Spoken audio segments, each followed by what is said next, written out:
بسم اللہ الرحمن الرحیم۔ اچانک انسان کا دل کسی چیز پہ آ جاتا ہے، یہ انسانی فطرت ہے، تو اس پہ پکڑ نہیں ہے۔ صوفیہ کہتے ہیں کہ تمہارا دل اتنا صاف ہو کہ تمہارے دل میں یہ بات بھی نہ آئے، غنا تمہیں نصیب ہو جائے، لیکن اس کے باوجود ہم بشر ہیں، کمزور ہیں، تو کسی شخص کے پاس کوئی چیز دیکھی اور للچا گیا دل اس کی طرف، اور پھر اس کو حاصل کرنے کے لیے کوشش میں، تردد میں لگ گیا۔ دل میں خیال بھی آتے ہیں، وسوسے بھی آتے ہیں، اور ایسی خواہشات جنم لیتی ہیں کہ انسان خود اپنے پہ ہنستا ہے، لیکن ایسی خواہشات جس کی اتباع میں چل پڑا، جس کی خواہش میں چل پڑا، تو یہ ہلاک کر دینے والی چیز ہے۔ آرزو کا پیدا ہو جانا، حتیٰ کہ آرزو تو آرزو رہی، وسوسے کے پیدا ہو جانے پر بھی پکڑ نہیں ہے اگر اس کی اتباع نہ کی جائے۔ صحابہ نے حضور سے عرض کیا، حضور ہمیں ایسے وسوسے آتے ہیں کہ اگر ہم بیان کر دیں تو قتل کر دیے جائیں۔ اتنا غلیظ خیال بعض اوقات انسان کے دل کی تختی پہ آتا ہے، دماغ کی سکرین پہ ابھرتا ہے۔ تو فرمایا کہ تم کیا کرتے ہو؟ تو انہوں نے کہا کہ ہم اس کو جھٹکنے کی کوشش کرتے ہیں، جب اس طرح کا کوئی خیال آتا ہے تو بندہ اس کو جھٹکتا ہے، دور کرتا ہے، اور بندہ خوف زدہ ہوتا ہے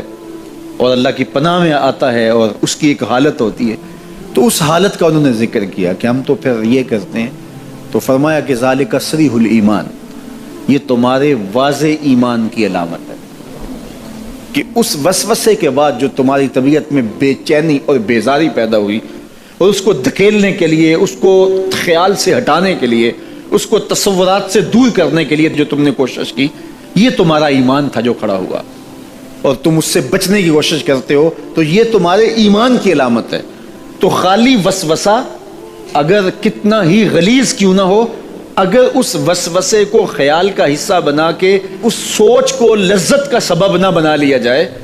حتیٰ کہ غیر محرم کے اوپر آپ کی نظر پڑ گئی، تو فرمایا النظرۃ الاولی لک والثانیۃ علیک، جو پہلی نظر تجھے حاصل ہوئی تو وہ تیرے لیے ہے،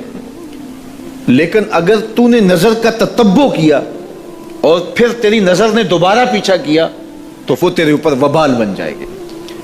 تو خواہش کا، وسوسے کا، اور کسی ایسی چیز کا دل اور دماغ کی سکرین پہ ابھرنا اور خیال پیدا ہو جانا، یہ کوئی بات نہیں ہے۔ انسانی زندگی کے اندر کتنے ہزار خیالات جو ہے وہ انسان کے دماغ میں جو ہے وہ پیدا ہوتے ہیں،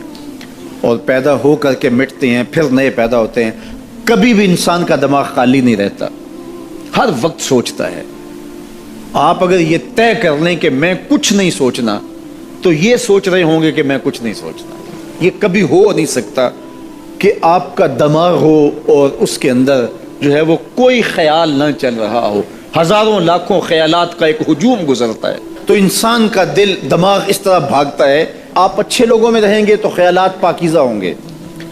دیکھیے، آپ گندگی کے ڈھیر سے گزر رہے ہوں گے تو خیالات اسی طرح کے ہوں گے نا، اور اگر پھولوں کی روش سے گزر رہے ہوں گے، صحن چمن سے گزر رہیں گے تو خیال اس طرح کے ہوں گے نا۔ آپ جو ہے وہ کسی بازار سے گزر رہے ہوں گے تو خیال اس طرح کے ہوں گے، اور مدینے کی گلی سے گزر رہے ہوں گے تو پھر خیال اسی طرح کے ہوں گے نا۔ اس وقت آپ کے خیالوں کی دنیا کسی اور جہاں میں آباد ہے، اس لیے کہ آپ رسول اللہ کا فرمان سن رہے ہیں۔ لیکن اگر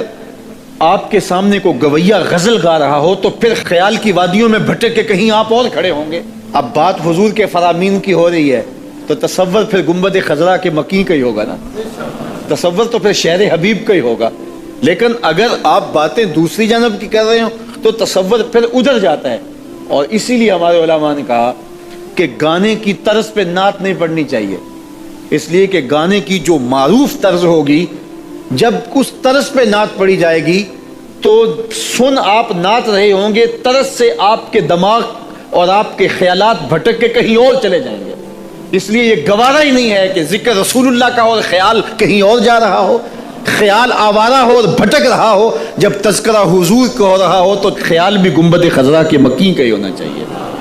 تو یہ بات ذہن میں رکھیے گا کہ یہ انسانی زندگی کے اندر انسان کا خیال بھی بھٹکتا ہے، سوچیں بھی بھٹکتی ہیں، دل میں بھی کئی کچھ آتا ہے، لیکن پکڑ اور گرفت اس وقت ہوتی ہے جب انسان اس خیال پہ اپنے آپ کو اس راہ پہ ڈال دیتا ہے۔ لالچ کا پیدا ہونا بھی شریعت میں ماخوذ نہیں ہے، وہ تمہارے لیے جو ہے وہ وبال تب بنے گی جب تم اس کی اتباع کرنے لگ جاؤ گے، اس خواہش کے پیچھے لگ جاؤ گے۔